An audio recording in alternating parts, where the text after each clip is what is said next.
Hola, ¿qué tal? Buen día. Vamos a continuar con nuestra última unidad, la unidad 3, donde vamos a hablar sobre las habilidades del pensamiento lógico. Estos son los temas que vamos a tocar como parte de nuestra unidad 3 y vamos a comenzar, o más bien digamos que el tema primordial es saber cómo resolver un problema. Y en ese sentido, pues tenemos que darle una revisión a las fases para la resolución de problemas. Después de ahí pasaremos al método de Poilâ y finalmente terminaremos con algunos problemas y sugerencias con respecto a la resolución de problemas. Vamos a comenzar. Eh, Algunos factores, sin duda alguna, intervienen en la resolución de problemas, entre los cuales encontramos, por ejemplo, el grado de conocimiento y manejo de la materia en cuestión, o cómo se aplica el grado de conocimiento que una persona tiene a propósito de un tema, de un problema, pero también sin duda es importante el marco social en que el individuo está desarrollándose. Sin embargo, a pesar de estos problemas, podemos llegar a un buen término, es decir, encontrar una solución siguiendo algunas consideraciones o algunos aspectos que a continuación se listan. Por ejemplo, el grado de conocimiento y manejo de la materia en cuestión, que debe ser en el caso de la persona o del equipo de trabajo que se aventuren a buscar una solución para un problema dado, pues deben digamos que de tener un conocimiento, una base teórica este, fuerte, robusta, y al mismo tiempo también saber aplicar técnicas que permitan encontrar una solución. En el punto número 2 tenemos la metacognición o métodos heurísticos que tienen que ver con la capacidad de regular nuestro propio aprendizaje. Es decir, nosotros identificamos aquellas estrategias que nos pueden ayudar a entender los problemas y que también nosotros nos auxiliemos de herramientas que nos permitan llegar a esa solución. Y cuando hablamos de herramientas, pues nos referimos, por ejemplo, a cosas que comúnmente llegamos a utilizar, por ejemplo, cómo realizar resúmenes, cómo armar fichas técnicas, cómo construir presentaciones, etcétera, etcétera. Cualquier tipo de herramienta que nos permita esquematizar y de manera clara establecer cuál es el entorno, cuáles son las características del problema, etcétera, etcétera, son bienvenidas. También es importante que conozcamos estrategias de solución de problemas, ya que pues no podemos avanzar en la resolución de un problema si no tenemos un plan de acción, ¿no? Y en este caso, al reutilizar algunas técnicas que se han utilizado desde tiempos inmemorables, pues nosotros estamos planteando, digamos, ciertos pasos a seguir. Por ejemplo, en el caso de Poilâ, él plantea 4 etapas para la resolución de problemas. La primera etapa es comprender el problema, ¿no? De qué se trata el problema. Luego hay que diseñar un plan, es decir, paso a paso qué es lo que se va a realizar para encontrar una solución. Luego, después de eso, pues ponerlo en práctica. Ya tengo mi plan, ahora lo ejecuto. Y finalmente, pues hay que examinar o evaluar cuáles fueron los resultados obtenidos. Es decir, si llegué a la resolución del problema o no llegué a la resolución del problema o posiblemente llegué a la resolución del problema, pero de una manera parcial. También dentro de los aspectos que hay que considerar que favorecen la resolución de problemas, pues está los sistemas de creencias. Es decir, que nosotros como sociedad ya tenemos ya estamos predispuestos, ya estamos inmersos en algunas técnicas, en algunos principios que a veces nos estorban para adquirir nuevas habilidades o desarrollar nuevas técnicas que nos ayuden a resolver problemas.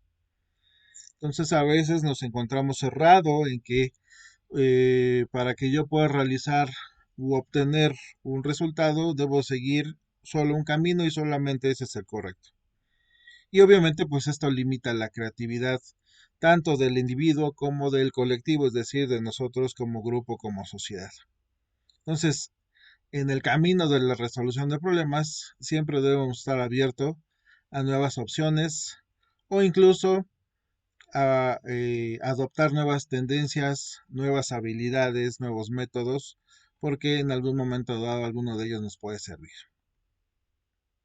Y también debemos de pensar en la comunidad práctica, es decir, que nosotros desarrollamos y vamos moldeando la manera en que nosotros nos desenvolvemos para encontrar la solución del problema, asimilando nuevos conceptos que sin duda nos ayudan a desarrollar habilidades y nos ayudan a adquirir experiencia para que en el futuro nosotros podamos resolver problemas de manera más fácil y de esta manera, adquiriendo extra experiencia, pues estar preparados para cualquier cosa.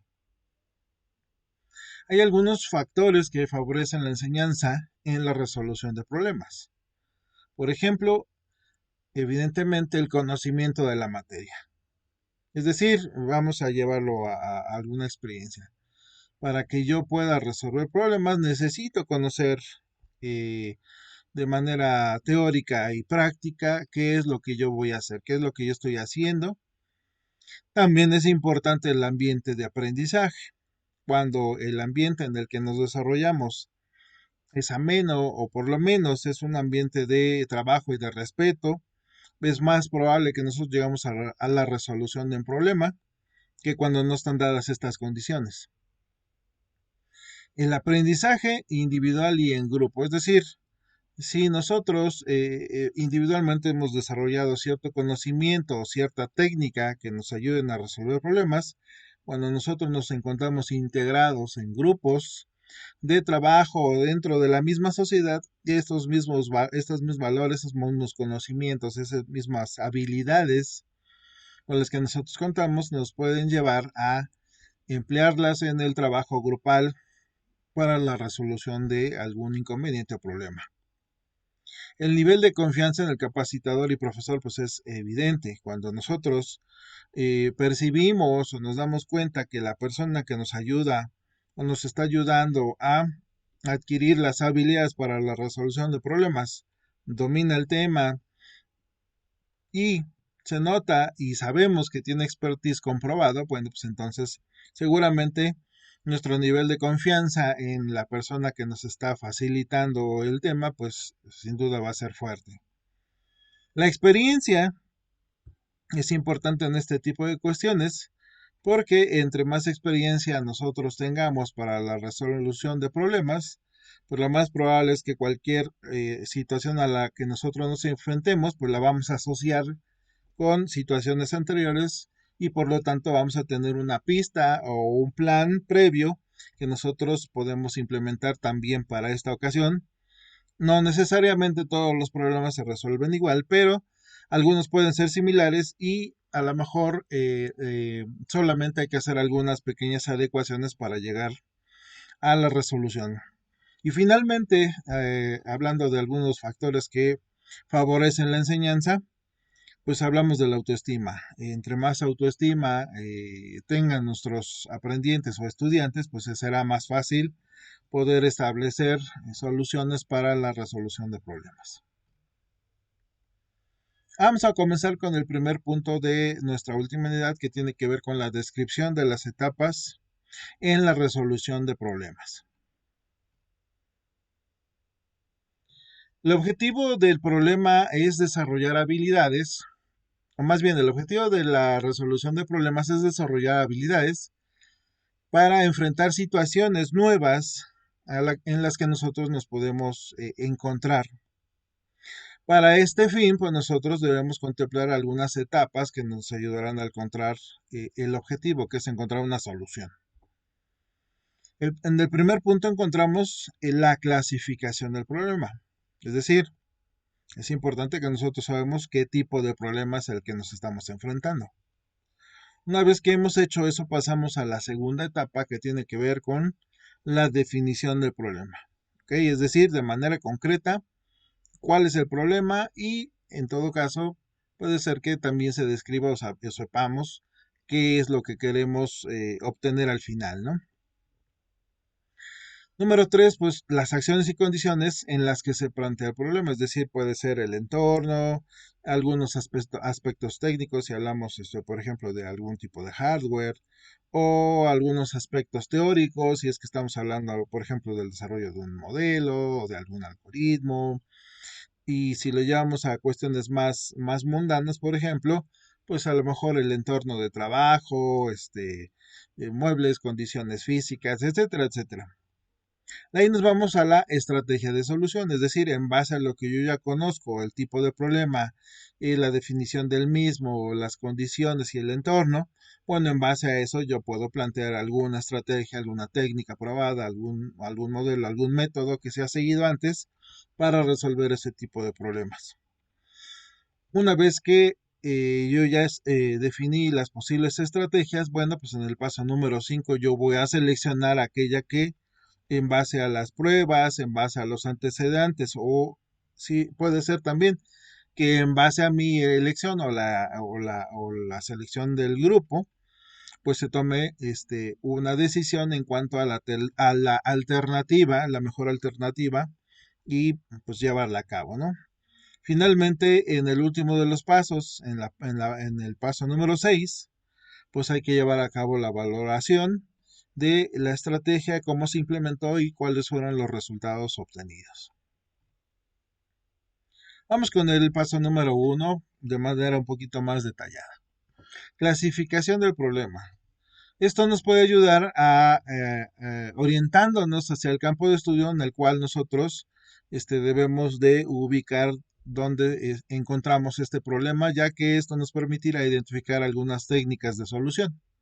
Tenemos que clasificar el tipo de problema. Por ejemplo, si es algún problema matemático, bueno, pues si es algebraico, aritmético, probabilístico, si es del área ingenieril, por ejemplo, de telecomunicaciones, de electrónica, de química, o si es del área de las humanidades, por ejemplo, pues si es algún problema de tipo psicológico, social, político, etcétera, etcétera.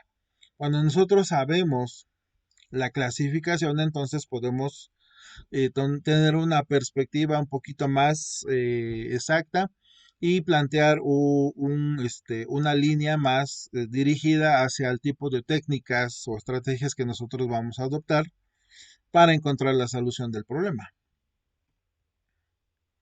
Número 2, definición del problema. Decíamos que es necesario plantear de manera muy clara y de manera muy concreta también de qué manera nosotros podemos resolver un problema en concreto. Hay que tener muy claro cuál es el resultado que nosotros estamos esperando y también pues cuáles son los datos o la información o los insumos o los productos que tenemos o que sí que tenemos para llegar a algún resultado. Y pues esto nos llevará a empezar a darle cierto tratamiento inicial a nuestro problema. Hay una pregunta muy básica que en este punto nos podemos hacer nosotros, es decir, por ejemplo, si estamos hablando desde el punto de vista informático, pues qué datos se proporcionan para el problema, ¿no? Por ejemplo, vamos a plantear un ejemplito de un problema. Se requiere que el alumno se inscriba y necesitamos los datos personales, ¿no? De entrada. Entonces, por ejemplo, para responder a la pregunta qué datos proporciona el problema, por ejemplo, saber qué tipo de datos son a los que se refieren cuando decimos datos personales, ¿no?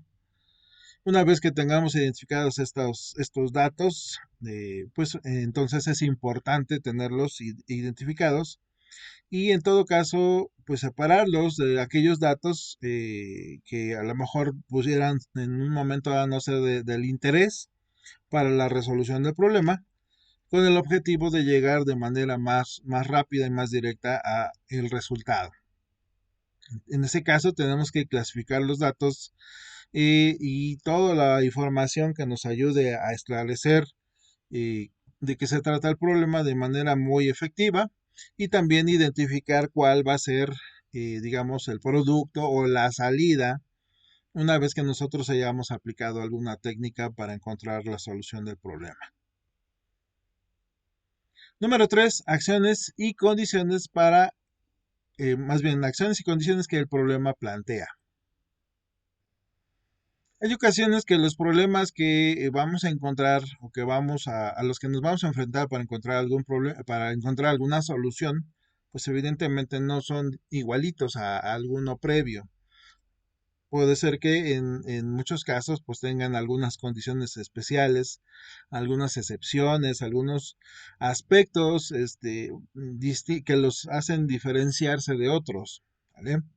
En ese sentido, pues siempre debemos preguntarnos lo siguiente: ¿qué resultados son los que estamos esperando? Es decir, ¿qué es exactamente lo que yo deseo hacer o obtener al final de todo esto? ¿Vale? Cuando nosotros nos respondemos esta pregunta, entonces lo más probable es que nosotros nos demos una idea de qué manera, hablando en términos, por ejemplo, técnicos, de qué es lo que nosotros vamos a obtener al final. Para ello, pues necesitamos hacer un análisis del problema y algunas consideraciones que nosotros podemos tener para realizar este análisis son, por ejemplo, el tipo de datos y características que se proporcionan en este problema, las condiciones que el problema enuncia, si es posible que nosotros lo podamos dividir en pequeños problemitas para encontrar pequeñas soluciones y al final construir una gran solución. Sí, lo podemos, si se puede estructurar de alguna manera, a lo mejor lo podemos esquematizar, o de alguna manera lo podemos modelar.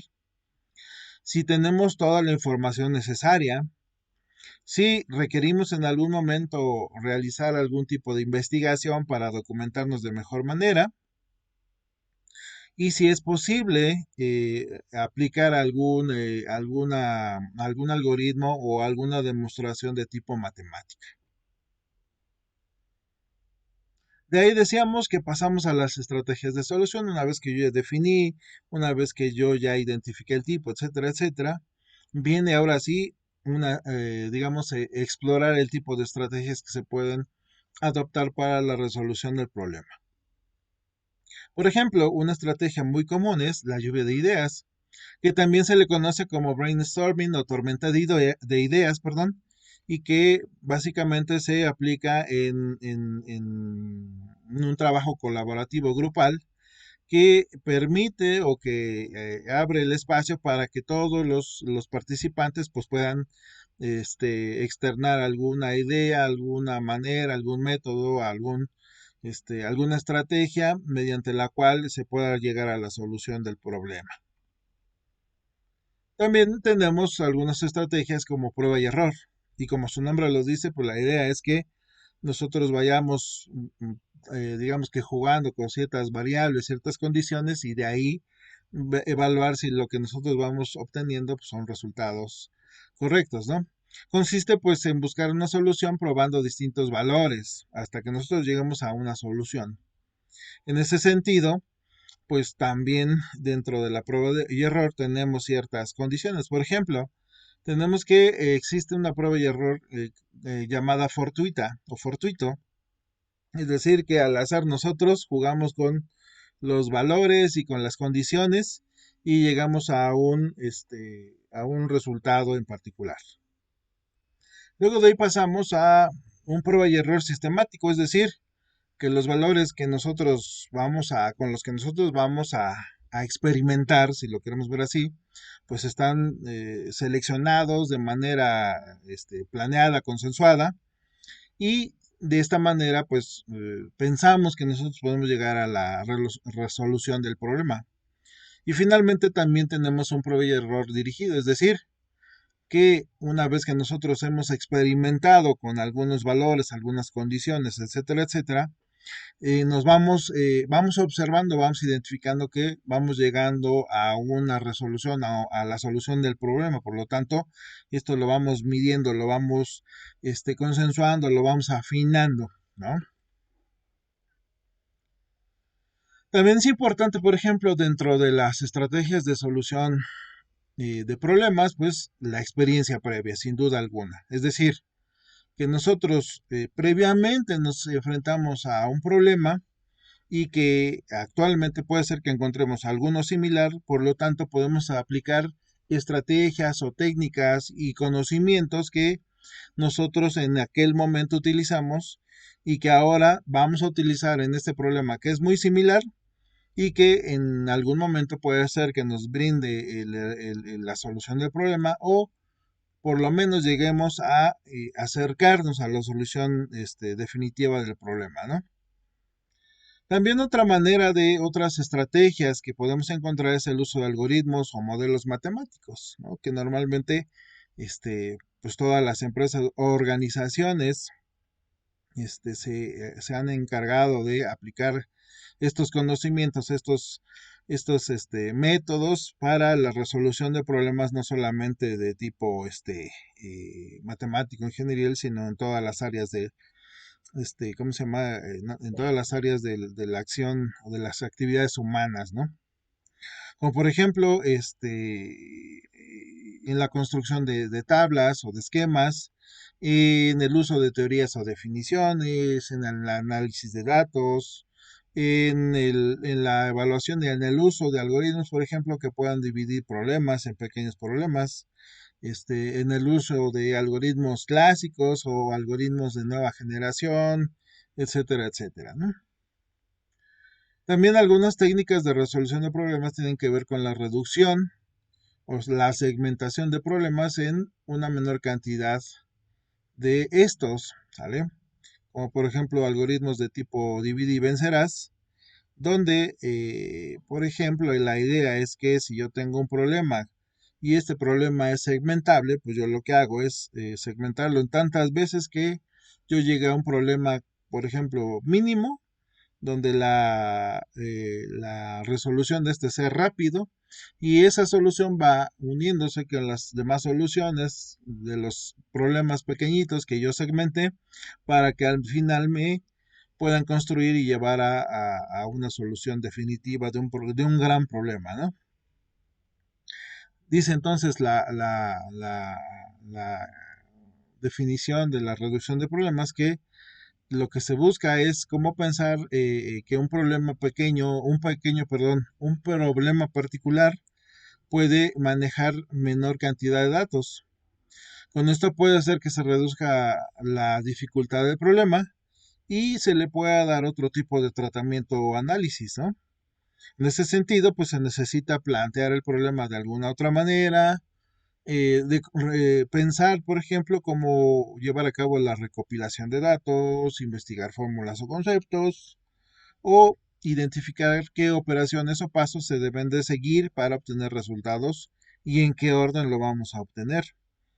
O también, pues, transcribir el problema de alguna otra manera en algún lenguaje o algún idioma que me permita encontrar o percibir alguna situación que previamente yo no había hecho, ¿no? Una vez que se han estudiado diferentes alternativas, pues hay que llevar a cabo la selección de la mejor alternativa, ¿sale? Ya que nosotros hemos realizado ese análisis previo, identificando diferentes opciones de solución, pues tenemos que escoger aquella que nos proporcione, por lo menos de manera teórica o conceptual, los mejores resultados, teniendo en cuenta algunos aspectos como el tiempo que se va a tardar en encontrar la solución, como el costo de la implementación y si hay cierta factibilidad que puede ser económica o incluso una factibilidad técnica, ¿no? Finalmente, una vez que ya se implementó todo esto, pues hay que llegar a la evaluación de los resultados de la respuesta obtenida. ¿Vale?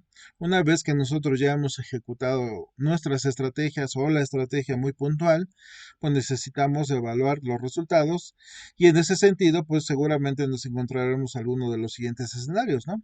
Donde, por ejemplo, los resultados son correctos, es decir, si llegamos a la solución del problema, o que podríamos encontrar la solución de alguna otra manera, es decir, posiblemente encontré resultados, pero de manera parcial, o a lo mejor yo me di cuenta que he llegado al resultado, pero el procedimiento, la técnica que yo llevé a cabo es costosa y una vez que yo he ejecutado mi estrategia me he dado cuenta que algunos procesos se pueden simplificar o que puedo hacer yo menos costoso el encontrar la solución, bueno, pues se puede replantear alguna estrategia, ¿no? Alguna de las etapas. O definitivamente puede ser que yo no llegue a los resultados esperados y por lo tanto, pues tengo que replantear nuevamente alguna de las etapas para que me permita por lo menos, si no llegar a la resolución del problema, por lo menos aproximarme a ella. ¿Ok? Bueno, pues espero que hayan quedado claros estos puntos, estos temas y estos aspectos a seguir. Y nos estamos viendo en la siguiente sesión. Que tengan muy buen día.